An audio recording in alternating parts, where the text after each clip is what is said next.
All right. So we've already got folks coming into the conversation. Everyone who's popping in, we're so glad you're here today. We were going to have a nice chat, just the four of us, but I suppose we can invite everyone to listen in, right?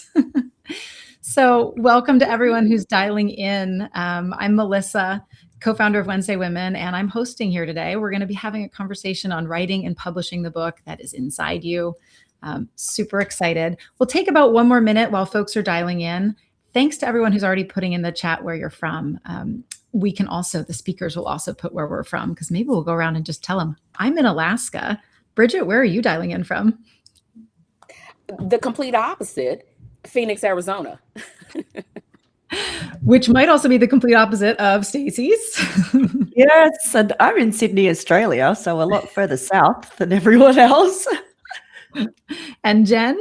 I'm in Goodyear, Arizona, so west of Phoenix, but the Phoenix area. Well, okay. I should say Chandler, Arizona. I forgot, Jen, that we're in the same metroplex. So I'm in Chandler, Arizona, which is east of Phoenix. Well, we live where we're close, but we're far. The giant Phoenix metroplex, for sure. Yeah, well, You don't have to be from Phoenix if you're here to write a book today, everyone who's dialing in. We are going to get started, but please continue to go ahead and drop your names, where you're dialing in from, in the chat. As folks join, this is a conversation. So feel free to put your take on things or questions you have in the chat. We will, of course, be hitting a great Q&A session at the end. But let's start officially. Welcome to writing and publishing the book that's inside you. I'm Melissa. I'm co-founder of Wednesday Women. And if you don't know, our organization was created to amplify extraordinary women in leadership. And we do that through our public movement, which is on LinkedIn and newsletter and all that good stuff, and episodes like this, and through our private membership, which each of these amazing women is a part of. So we host virtual but interactive chats like this on topics that matter to executive women. They also apply to men as well. So if there are any men on the call, you are more than welcome to this conversation. We're glad you're here. Today's session, like any others we're hosting this year, is going to be a conversation among a few women leaders, their experiences, your questions, our conversation. And why this particular topic? Well, in executive membership, we see over and over women who have either decided to write a book or take their decades of hard-earned insight and make the leap to take to writing the first section of their book and not knowing where to go with it. There's often a book inside of all of us that just hasn't made it onto the page. So some of you may have a clear idea, but don't know where to start. Some of you have started and stopped and started and stopped. We know how that happens. And some of you maybe aren't even sure that your story is big enough or why anyone would even want to read it. And hopefully today we're going to get into all of that. So I'm going to do a brief kind of a personal introduction to each of our guests. Bridget McGowan Hawkins is the founder, owner, and CEO of Press 49. It's an award-winning hybrid publishing company. And that all sprang from her background as a world-renowned speaker who once was asked, "Where's your book?" Jen Spencer is Chief Growth Officer at Booth, which is also an amazing partner of Wednesday Women. And she has taken her lived experience and expertise at the executive level and turned that into a book and a workbook, which I as a teacher love, that is helping others lead well. Stacey Koppa is founder of Resilience Rocks, and she is that spark of inspiration that we all need in our lives, who turned her international speaking and leadership on resilience into a book for those who need to be taken beyond what they think they're capable of right now. So I'm really excited to ask the first question. But before we get started, a couple notes for everyone who's dialing in. This is a Wednesday Women call, so it's going to be conversational. Please remain supportive and positive for each other and our guests. Please feel free to liven up the chat with any questions you have or your own personal take on what we're chatting about. And please join us again. We're going to keep having conversations like this. So we're excited to bring the conversation to all of you, not just within membership, but to a broader audience today. I guess it's time to get started. Let's dive right in. The question I really want to start with will let each of our speakers tell us a little bit more about them and where this topic started for each of them. So I'd love to ask, tell us a bit about, your book or books for some of you, and more importantly, where were you in your career when you started to think, I need to write this. This needs to happen. A book is about to happen. Stacey, would you start us off and give us your journey into authorship? Absolutely. So I was fairly new to the world of keynote speaking when the book popped up on my radar. And it was more so mentors that had said, look, a book is really helpful and really important as a speaker. And sometimes it can actually be the piece that is a deciding factor between whether you get the gig or you're not. And if you've got they're trying to decide between two speakers, then often if someone has got a book and then that can be the thing that gets it over the line. So I pretty much thought I'm going to test the waters first. So I started off with my keynote, which was my framework on resilience, and I turned that into an ebook to start. And I started out with just having a clipboard and a pen and a form at the back of the room every time I spoke and said, look, if you would like to learn more about this or you want to go deeper on this, then pop your details up the back and I'll send you the ebook version. And so I did that for a year or two before I thought, okay, maybe there's something in this. And then knowing that really until people put money to something, then you're not really sure whether it's something that is really wanted. And so then I ended up crowdfunding the publishing of the full version of the book. And I ended up with about $5,500 worth of pre-orders on that one. And so then I thought, okay, cool, I've got something that people want. And that led to, finishing and publishing the book after that. Fantastic. I have so many already follow-up questions. And yes, everybody can start asking their questions for more. Bridget, would you tell us about your story? Everybody's got such interesting inroads. Absolutely. Well, I had been laid off from corporate America. And it was 2019 when I was getting ready to speak at a conference. I had been self-employed for 3 years at that point, from getting laid off in 2016 to 2019.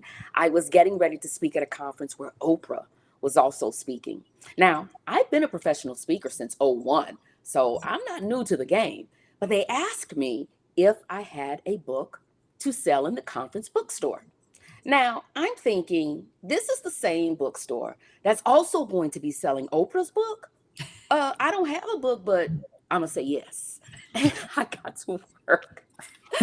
You see, I've been blogging and creating all kinds of content from 2016, when I got laid off, until 2019. I had 3 years of blog posts, newsletters, articles, content for clients. So I had plenty to pull from. And that's what I did. I pulled the best of the best. I had tens of thousands of words. I hurriedly found editors and typesetters and cover designers. And so my book, the first book, I've done 12 of my own that have my name on the front cover. That first book was Real Talk, What Other Experts Won't Tell You About How to Make Presentations That Sizzle.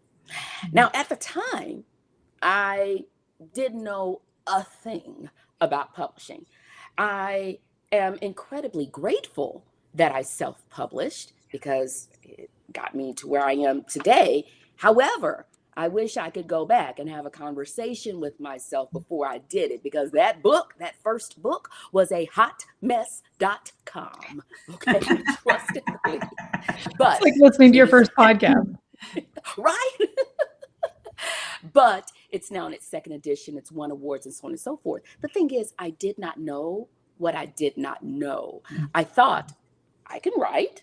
I can put words on paper. How hard can this be? And then I learned there's a huge difference between writing a book and publishing a book. But that first book opened doors. It gave me credibility. Not that I didn't already have credibility after being on the stage for since 2001, but it turned it up several notches, and it moved me to understand the publishing process. And ultimately, it led me to founding Press 49. So I tell people all the time, I would not undo that first book. I just wish I knew then what I know now. And boy, are we going to get into that today. We're hopefully saving a lot of worry from that.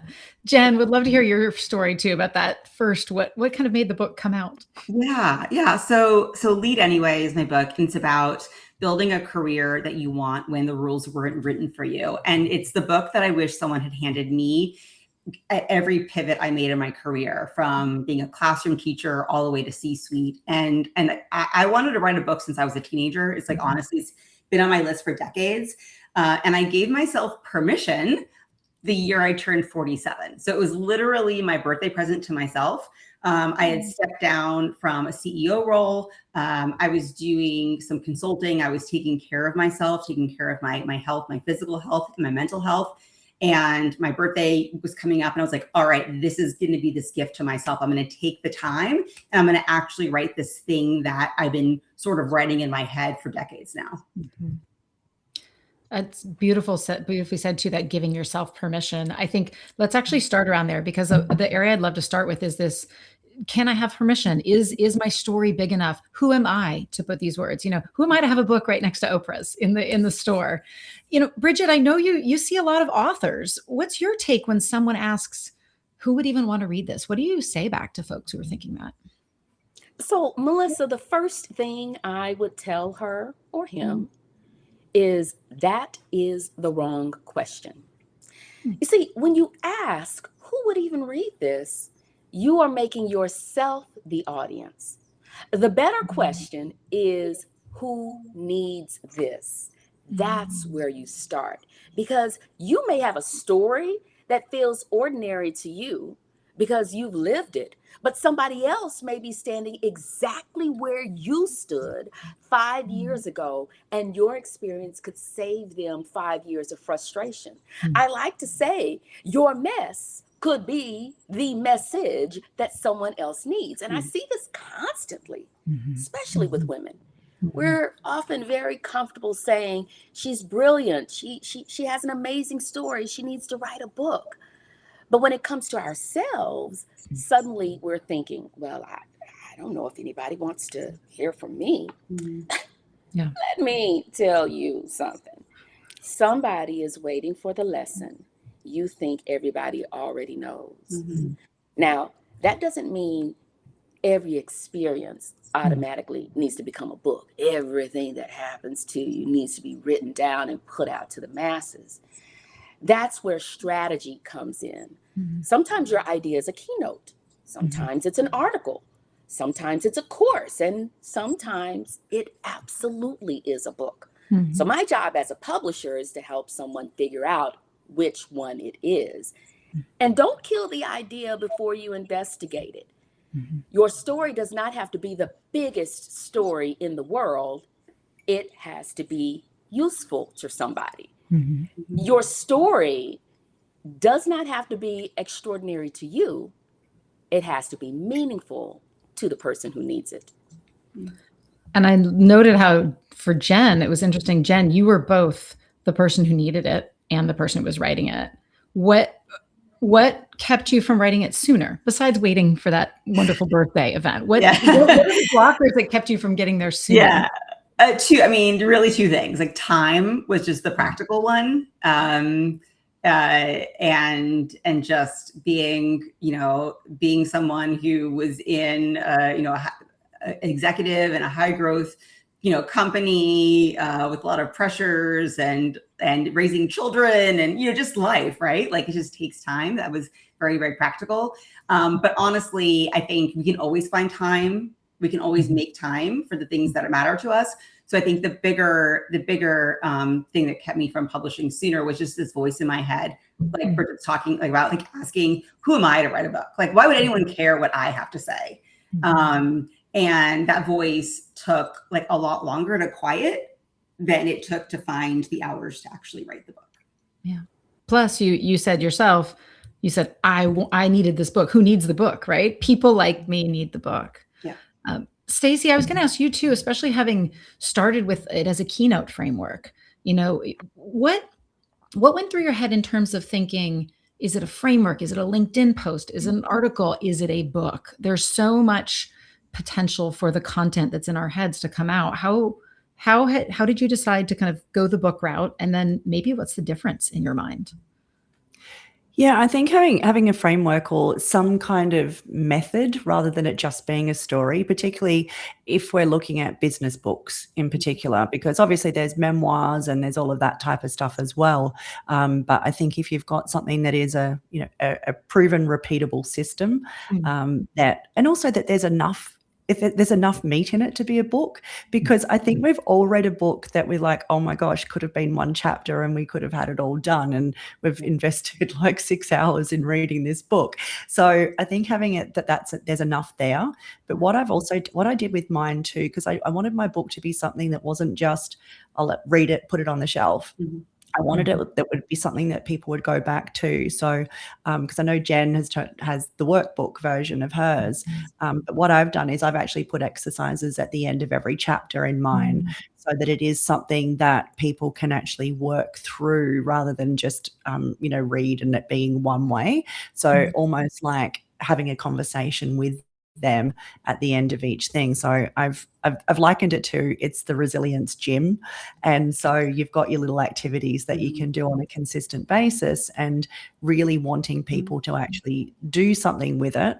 And also making it, for me, I've made it simple enough that they call it sometimes a plane read, so that it's can slip in the bag and read it on, a 2 to 3 hour flight. So that was something that I really wanted to do, is keep it succinct enough, but make it practical enough that then there was definitely something in it beyond the keynote. And I think the other question came up too, is like, is it an article? Is it a keynote? Is it a course? And a lot of the time the answer is all of the above. I want to piggyback on something that Stacey said. Just reminded me, because I was just thinking of this question of like, how do you know when it's time? And my answer made it seem like I definitely, and I did, like, there was a lot of, thinking and soul searching and, growth and all those things that happened. But also, to be really, really honest, I read a lot of mediocre books. Like every time, like someone would publish a book, and I'm like, oh, and like I read the book, and I'm like, that was it? Okay.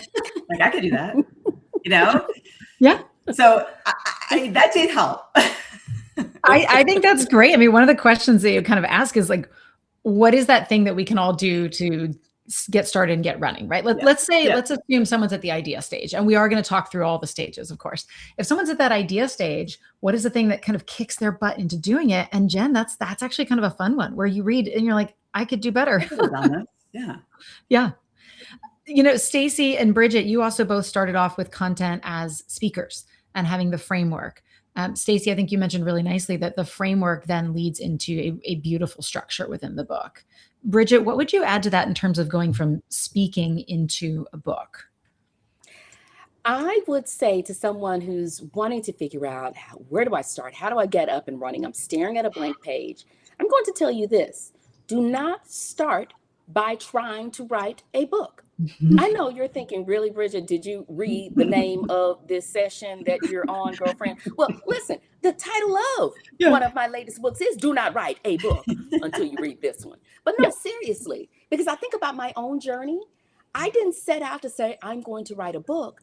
I started small. See, by starting out saying, I'm going to write a book, that's too big. Start by trying to help one person. I want you to identify your reader, and then imagine that person is sitting across the table from you. What do they need to know? What are they struggling with? What do you wish somebody had told you when you were where they are? Or think like Jen. She's reading all these books and she's like, there's gaps. There's gaps in every single one of them. And fill in those gaps. Start talking to that person who's sitting across the table from you. And here's a little secret. If you can talk about your book, you probably can write your book. Open your phone, record yourself talking about the idea. And don't worry about trying to sound like an author, whatever that sounds like. Don't worry about chapters. Don't worry about grammar and punctuation. That's what editors are for, professional editors. We'll talk about that on another conversation. All editors are not equally created. But back to my point. Just talk and then listen back. and start pulling out the themes, pulling out the stories, the lessons, the questions that keep coming up. And I want you to think about this. What do people always come to you for? What questions are people always asking you? What advice are people wanting from you? What expertise are people seeking you out for? That becomes the beginning of your book. And do not sit down and say, today I'm going to write a 50,000 word book, 50,000. No, ma'am, no, sir. Today you are going to write or record 500 words or record 10 minutes of talking. Then you're going to do it again and again. Because a book, that's intimidating when you look at the whole thing at once. It's a lot less intimidating when you look at the next page. So don't try to write a book. Try to help one reader. I love that. And your point about the timeline, I want to kick it up to Stacey, because I know, Stacey, your timeline of writing a book was interesting, right? Like, tell us a little bit about that, because the steps that Bridget gave us are so on point for just get some things down. But then there's the steps of moving it from getting them down to actually delivering. Can you tell us a bit about your timeline? Yes. So the ebook probably took, I don't know, 3-4 months. I had like a mentor. Every time I spoke to her, she goes, how's that book going? How's that book going? So there was an accountability piece that was really helpful.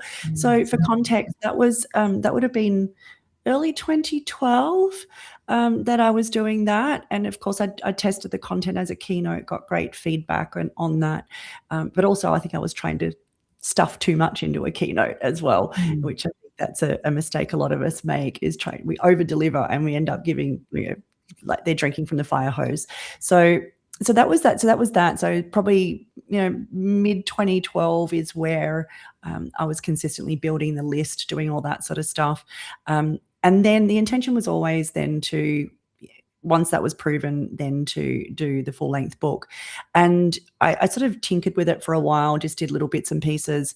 And it wasn't until, it was actually the end of 2013 that I came across a new platform for crowdfunding for authors. And they were very early on, and I had a conversation with the founder, and he sort of encouraged me to sort of get on and test it out. And so that I did the crowdfund in early 2014. And then my intention was to have the deliverable book done by August of 2014. So thinking that having this accountability, people have put money to it, all of that sort of stuff. I had, over 100 people I was answerable to. But it didn't turn out that way. It ended up being that the book itself didn't end up hitting the people's hands until June of 2015. And the crazy thing is that, again, it was all of the stories that were kicking around in my head. It was every time I looked at it, I was like, again, it's not good enough. I felt overwhelmed, even though when I finally hit publish, I realized that if I had have put all of the cumulative writing hours together, I probably could have done the whole book in a long weekend. So that was the thing that was really interesting about it. But yeah, it was definitely just the stories I was telling. But what finally got me over the line was I had a mentor that said, go and read Stephen Pressfield's Do the Work.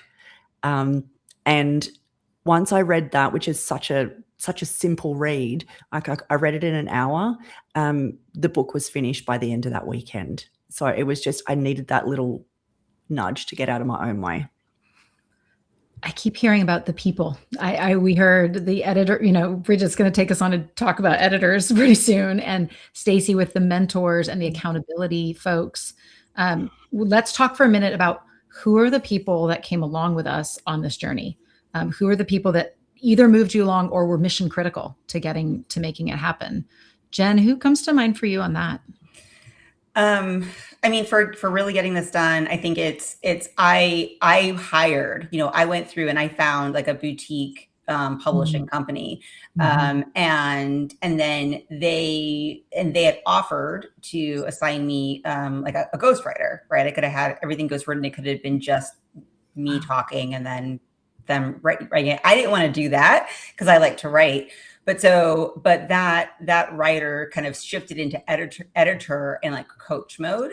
And so I had accountability, and like we had a weekly cadence of meetings where we're talking through content. She's helping me pull out some of these ideas and asking me like some like other questions, digging in to make sure there's like enough value in what I'm creating. And then it's okay, and I'm gonna have some thought bullets over to you, and then I would take it, and then I would write and then send it back to her, and then we review it. And so I had it just like an operating rhythm. And it was just me and her. And it was like, honestly, like when we were done writing and we were moving on to like art, I was sad. I was like, bye. Like, I feel like you're my best friend now. Let's take a quick minute, because I think there was a question here as well in terms of the ghostwriting, right? And actually there was even a question in chat, which maybe we'll dip a little bit into here. Also the presence of AI too, right? Like all of these things that help us get the words onto a page. And Bridget, I love your point too about the whole idea of just talking as well, the recorded talking. I'm going to throw this out there to anyone who wants to jump into it. Strong thoughts on ghostwriting, or how do you get your words to a page? There's a lot of different approaches. And I wanted to make sure it was my words. Yeah, that was the thing. And trying to get someone that could actually have your voice down pat, like that would be something. And I kind of, to me, and I understand there's like loads of people get their stuff ghost written and stuff like that, but I didn't feel like it was authentic to me to sort of outsource the writing of my book and then say, I wrote this book. Unless I said that I co-wrote it with somebody. So that's, for me, I really wanted to make sure that they were my words, and I actually I did the work with that. But as much like Jen said, it's just having that accountability and the sounding boards along the way, and people to read pieces of it and give you feedback along the way. I felt that was something that was way more valuable to me. And I wouldn't like poo-poo like ghostwriting as it didn't make sense. I mean, we're writers, right? Like, so it's like, okay, it brings me joy, right? Like it fuels me to write. So why would I take that thing and give it to someone else? Like, I don't want to do that, right?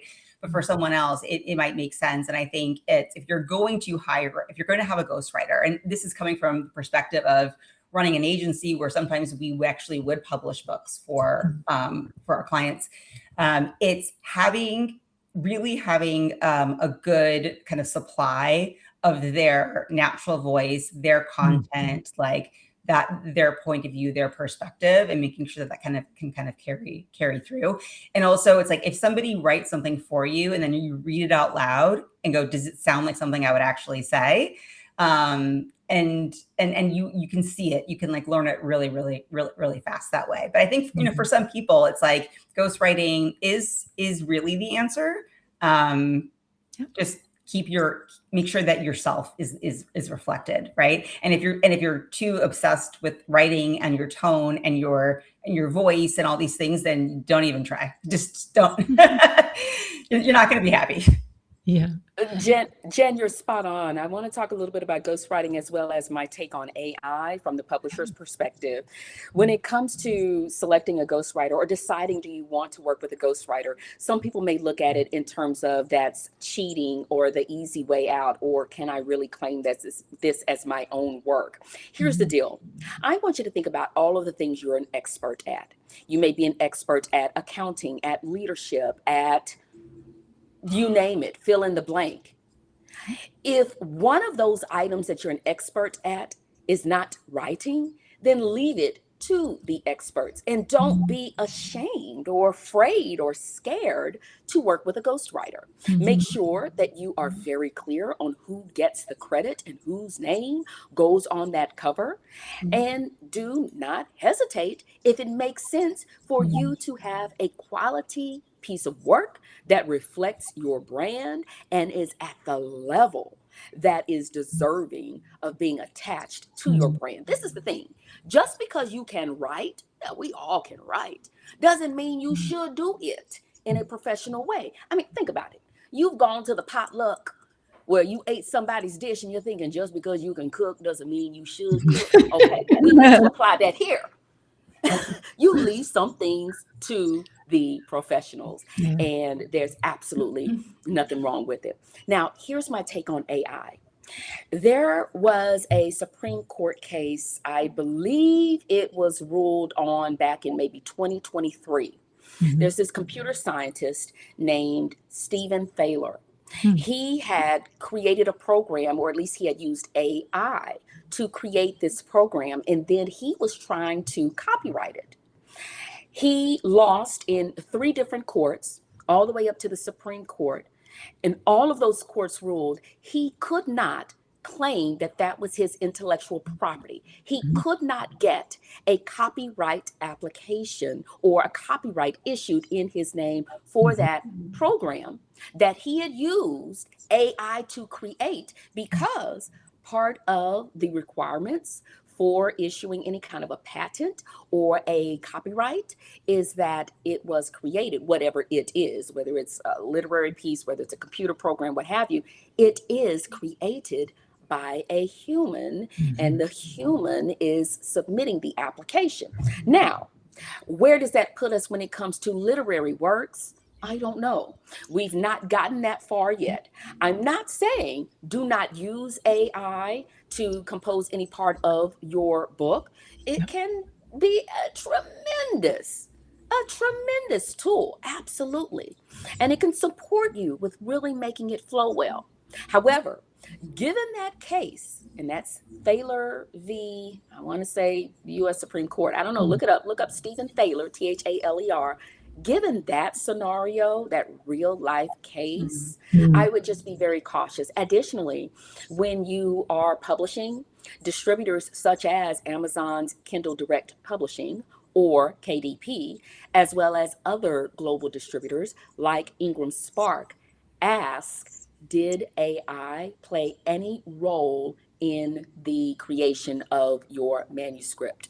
Now, what are they doing with that information now? I don't know. But that is a question that is asked. And so I say tread carefully, but do what you do all the time, and that's just move smartly as well. Yeah.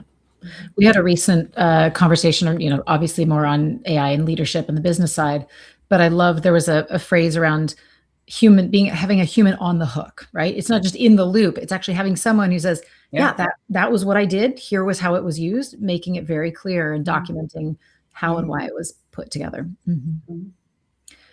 A lot of the conversation we're having now is on the things that we do all along the way. I want to shift a little bit to this idea of we got started, were things to unblock us and move us forward, the people that moved us through.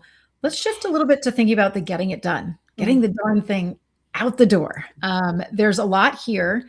And I think one of the pieces, that I'd like to bring up is we have a lot of women who are kind of sitting looking at a completed manuscript or something that's right close to the end, but there's a big end to this. There's a third act to the creation and the writing, and then the publishing, putting it together, really like turning it into the thing that sits on all of your shelves. By the way, everybody point to your books on the shelves. They're such good authors. They all have their books. My favorite thing. So let's talk about what challenges did you have with getting to done? What were those last steps that were big for you? Stacey, you want to start us off on this one? For me, it was just going back to the Stephen Pressfield book, Do the Work, it's what I discovered he calls the resistance. And it's interesting because in any sort of creative work, then the closer you get to the finish, the greater the resistance gets. And so that really helped me to normalize that it wasn't just me that was just sitting there feeling, that it was just such an awful thing that I had to do. And I just didn't, I got to the point where I really didn't enjoy it. So that was really helpful just to know that that was completely normal. And also then a lot of that stuff comes from the whole fear about what will people think about this. And particularly being in Australia, then the tall poppy syndrome is such a huge issue. So the whole, when anyone sort of starts to stand out, then there is a culture of sort of trying to cut people down, particularly with women. And so there was all of that.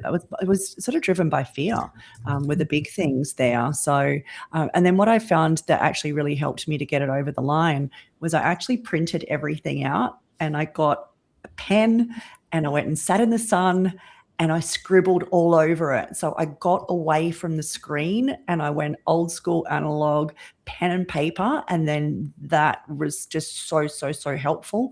And then I took my scribbled on pieces of paper back to the screen, and that made it so much easier. So sort of mixing up the ways that we do it. And as Bridget said, doing some voice to text, just I think mixing it up really helped just to get it over the line.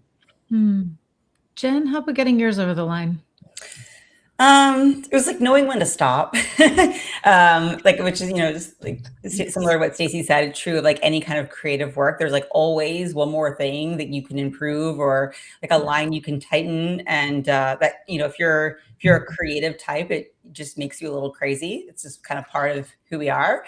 And honestly, it's like, even now, if I pick up my own book and like I read a passage, there's moments that I kind of cringe and go like, ooh, like, maybe I want to say it this way instead. And I think at some point you have to just accept that the book is a snapshot of where you are. And there's no promise that like you never want to change a word. So kind of be comfortable with that discomfort. But the thing that got me to be like, okay, this is really, really, really ready to go and gave me confidence was the publishing company I work with. They had me select some early pre-readers. So I went out to people in my network and said, would you be willing to read, right? And then give me some of this feedback. And then it was also to kind of create some like testimonial kind of content. It was literally like, I need you to read this like in a weekend. Like, who can do that? And so I had about 10, 15 people that did that. And after I got that feedback, I was like, I felt so much more confident in what I was what I was sharing. Like, I was prepared to make changes, and so I needed that third party validation, to give me that confidence to move forward. Incredibly helpful tips. By the way, I am also taking notes. And the last time I talked with Bridget about this topic, I took a lot of notes. Because Bridget, I'm going to tweak this question a bit for you, not just how do we get over the line, but you sit in the publisher's chair. That publishing is such like a thing that looms for a lot of people. Can you break it down for us? I know there's 3 types of publishing. Can you give us a little bit of that special sauce? Absolutely. And I want to come back to what Stacey and Jen just shared, because they are spot on when I tell you when it comes to just finding that stopping point. But there are essentially 4 types of publishing. So there is self-publishing, there's vanity publishing, there is hybrid publishing, and then there's traditional publishing. Most of us are familiar with traditional publishing. This is where the publisher is investing in the project, taking on significant responsibility for production, editing, distribution, all of that. But the author gives up quite a bit of control and generally all of their intellectual property, as in 100%, to get through a competitive acquisition process. First off, you have to even be selected. Only about 1% of the general population is going to get picked up by a traditional publisher. You've either got to have a huge following, or you have to have a heck of a book idea to even get picked up. And then it can take years to get published. And then you are not necessarily in the driver's seat when it comes to making decisions on whether it's editorial decisions, design decisions, anything. And then again, you don't own your intellectual property. And that's huge if you plan on coaching, consulting, speaking, using the concepts from your book. And then there's hybrid publishing.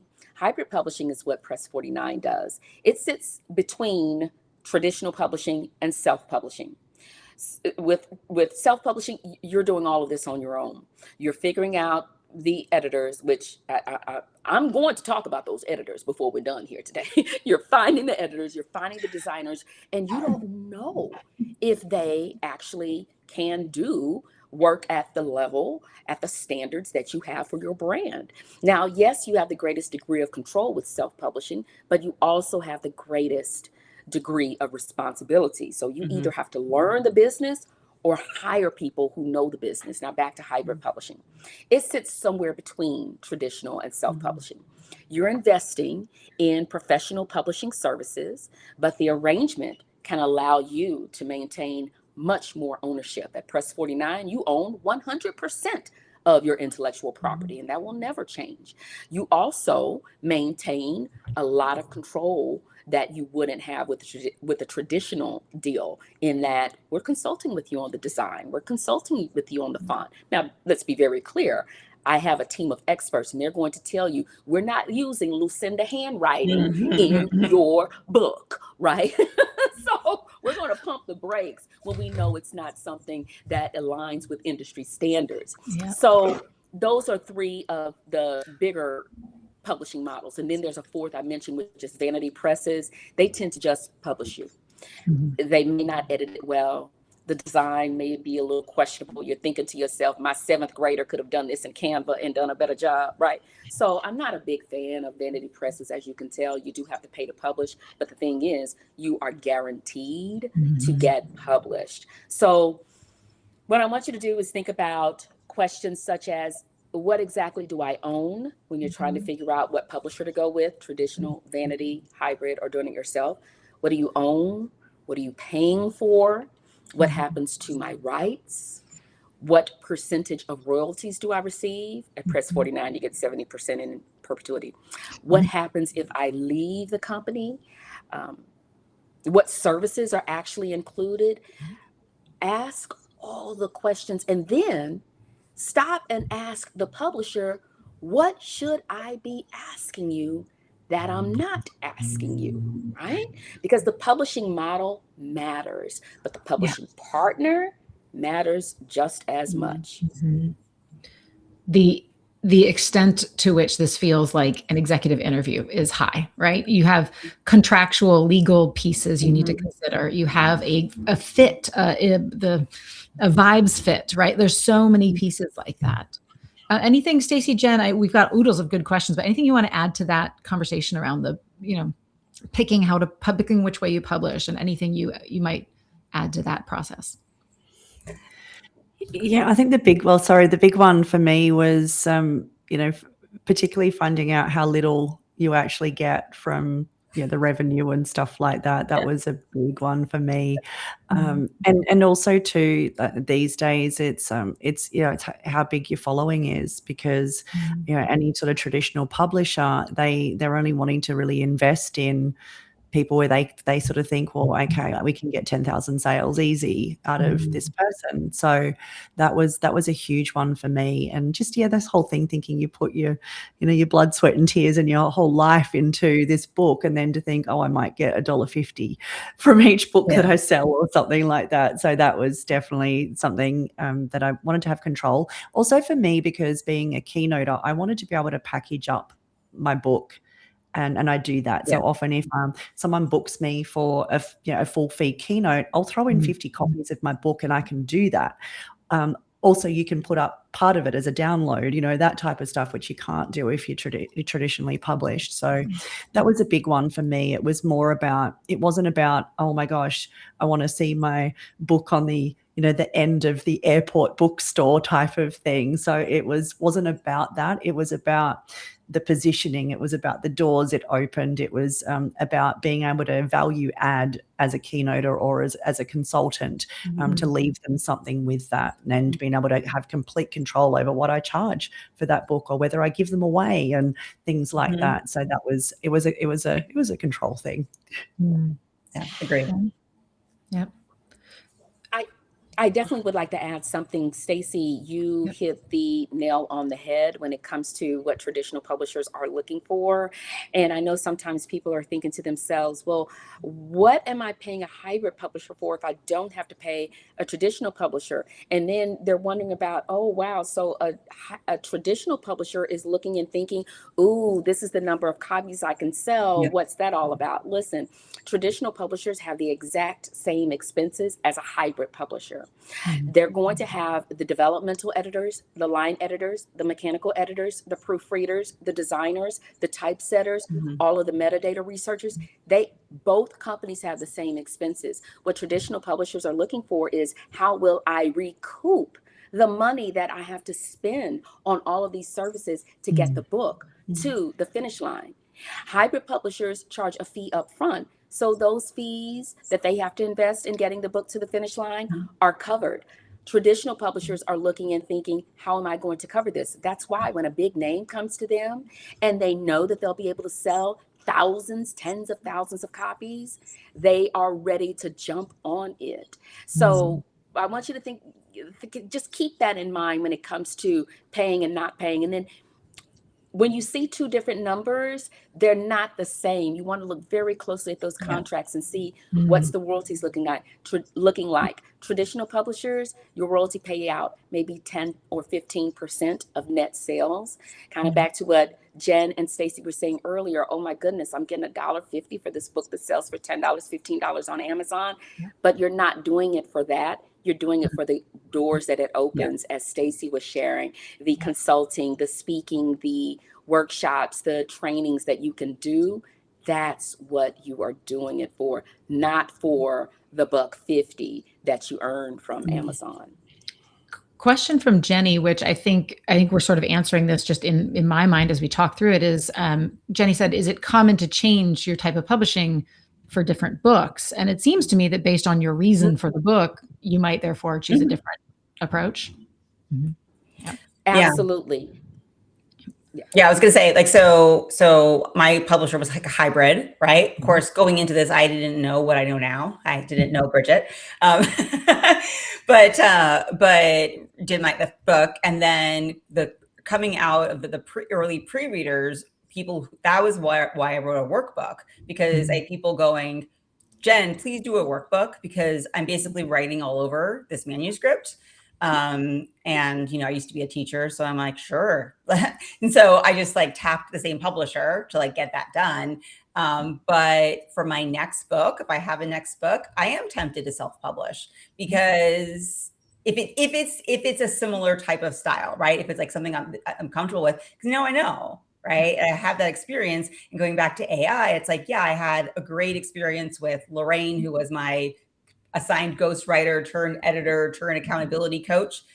I probably could build an AI Lorraine. Just saying, right? So to kind of get me. So I think it just really, it depends on but if it was going to be something that I was looking for a major platform for launching a new company or something, I would think differently. It just really depends, on what the purpose of the book is. So good. I am so excited. By the way, there are so many good Q&As. I want to keep leading into the Q&As. Before we jump to Q&A, I want to touch briefly on one point that we did a poll partway through the thing, if folks didn't say, and I asked kind of what do people find most challenging when it comes to writing a book? And the good news is we're only going to spend one question, because 0% said they had a challenge with marketing, but that's because it looks like most of you are stuck at getting started. But I do still just briefly want to touch on marketing, because you publish a book, and then of course it's going to be different whether you're self-published or traditional or hybrid. But can we maybe each just give one quick take on what you've seen when it comes to that final stage, which is, okay, I got a book in my hands. How do I get it out to the world? It's obviously going to look very different, but I'd love to just hear each of your take on that. Maybe my hybrid publisher, they had marketing as part of the package. That was part of what I paid for. My background is in marketing, so a lot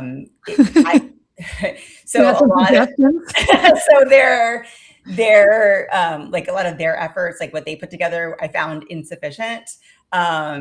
So just know that, right? If I really wanted, it wasn't real marketing. It wasn't really going to launch the book, right? It was enough. And to be totally honest, I feel like I have failed in the way that I've marketed my book, because I have not put the energy into it. And I'm having to give myself now, going back to giving permission, myself permission for this, because it published in December of 2025. It hasn't even been a year. So I'm like, I can still do this. Like, but you get to that end and you're like, okay, and here it is. And marketing it is a whole other thing. Marketers know that it's not the content, it's the distribution that's the problem. All right, go ahead, Bridget. I've got to get in here. So this is a big one because people confuse publishing with marketing all the time.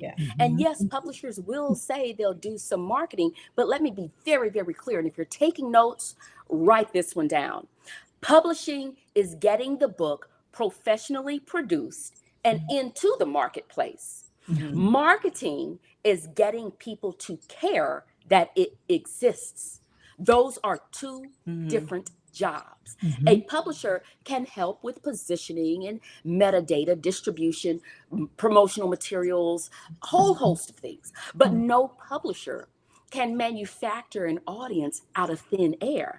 And authors have to understand this. Jen just said it beautifully when she said, I haven't done a good job of marketing, because this is the thing. The best marketing tool any book can ever have is the author. So if you think I paid to publish my book, so now people are going to buy it, now you're going to be sorely disappointed. You have to participate. And I actually love that, because your book should be connected to your larger platform. Let's say I'm the best marketing person in the world, in the universe. I could never talk about your book the way you can. And I'm not talking about your personal story or your memoir, even if it's your business book, even if it's your book about your frameworks. You have a book, great. Now what? You've got to participate. Can you speak about it? Can you teach from it? Can you consult around it? Can you create workshops? Can you create workbooks? Can you build partnerships? Can you use it to get media? Can you create content from it? Do you hear that word I keep using? You need to be ready. This is your baby. You wouldn't have a baby and then take it over to the neighbors and tell them to take care of it. I mean, maybe around the age of 14, 15, you might want to do that. But no, you don't do that with your book. I'm not going to do that with my child. That's where the magic happens. The book is the asset. The ecosystem around the book is what creates momentum. Publishing puts the book in the marketplace. Marketing puts the book in people's minds. But Bridget, I think people need to be aware that there are publishing houses, like vanity publishing houses and hybrid publishing houses out there, that they will market themselves as being marketers. They will make it seem like that, oh, you're going to get this value of marketing. And I'm telling you, I've never seen it. Like, I haven't seen it, a good one. Ask all I hear you, Jen. I hear you 100%. And that's why you ask all the questions and enter into it, knowing that a publisher is an expert at creating a gorgeous book. Well, the right kind of publisher. Okay, a reputable publisher is an expert at doing all the things and taking your book through the paces to make sure it is ready for market. And then a marketer, as you know, does something totally different. Ask the questions. It's a fun excuse too to reach out to your marketer friends. And Jen and I are both marketers, but we know that you can't. It's hard to market yourself. You got to ask somebody else. But I've heard some of the coolest strategies recently. Some people are doing kind of like in-city road shows. Other folks have been spreading it different ways. So it's kind of a fun activity for marketer dorks. We like to think about to your point, Bridget, it's not how do I market the book? It's how do I create the demand that then needs to show up. Stacey, it looks like you wanted to pop in there. Thank you. I think that was the thing, and Bridget, said it beautifully, that we're the ones that can do this the best. And what I found is, so because I crowdfunded, so I did a stack of the marketing beforehand, before it was even finished, and so that was great. And as part of that, I did work with just a little indie publicist who specialized in working with entrepreneurs, and so I got lots of media and stuff like that, which was great. But what I found was the two things that got me the most sales was going and speaking at networking events was a big one. And that's also where I got a lot of, my biggest fans and the people that then booked me for other things. And the other one was just, never underestimating the impact of one-to-one direct outreach. sending the DM, sending the text message, sending an email, making a phone call, and just letting people know what you've got. And that was the thing that got me absolutely the most impact, the most sales, was getting people that already know, like, and trust me excited about the book that was on the way.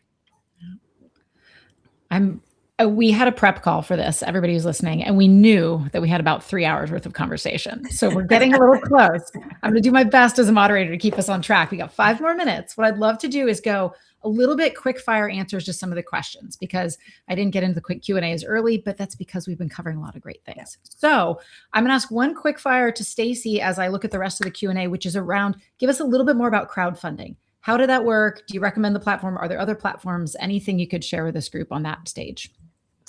Yes. So crowdfunding, I thought was fantastic, because again, it also helped to build some of the capital, then to be able to actually pay for the publishing. So that was really helpful. The platform I used was one called Publishizer, with a Z/Z for my American friends here. So Publishizer. When I first used it, it was so buggy. My gosh, I had so much trouble. I think lucky I was a bit of a tech nerd, so I found myself just trying to get around that, and it was a lot more work at the time. It is still around, and it's obviously more than 10 years down the track now. There are probably other platforms out there, but that was the one that I used. And the other thing that the value of crowdfunding is that you have an opportunity to get more money per buyer before the book's bought. So I offered, there was a couple of things I did. I offered, if people gave over a certain amount, then I personally thanked them in my acknowledgements, which a lot of people were very excited about seeing their name in the book. The other thing I did was, if people bought a certain number of books, I did like a virtual keynote for their team. The other thing I did, like towards the end, is I was like, okay, if anyone bought over a certain amount, I hosted like an afternoon tea at my home too. And so that was a really popular one. So that was probably the biggest benefits of crowdfunding, is rather than one person's paying $30 for a book, then sometimes you could get anywhere from $100 to thousands of dollars from one person prior to the book being published. Cool considerations. 2 questions kind of dovetail for Bridget around, they mentioned how you mentioned you've personally written 12 books, but you also publish a lot. I'd love for you to talk. One thing we didn't get into is the collaborative multi-author books. I know that's been something you've really enjoyed and become an expert at. Could you give a few minutes on that?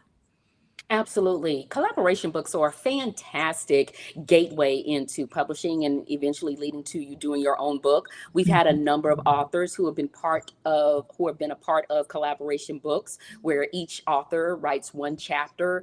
Our team supports them and guides them through the process. They write one chapter in a book. The book ends up being, 20, 30 chapters long, 20, 30 women or men included in it. And then you kind of get a fire under you to write your own book. And so we've done that with a number of authors, and it's been really exciting. What I would say when it comes to choosing to work on a collaboration project or join a collaboration project is ask yourself, does this book align with my business, my philosophy, my frameworks? Is this something I could also sell? It's one thing to be able to say, I am a co-author in a collaboration project. That's lovely. However, you want to be strategic as well. You don't want to end up with several of those collaboration books on your shelf and you don't even know what to do with it beyond launch day. So it's a great start to you eventually getting to writing your own book, but approach it as you would do approach any other business decision.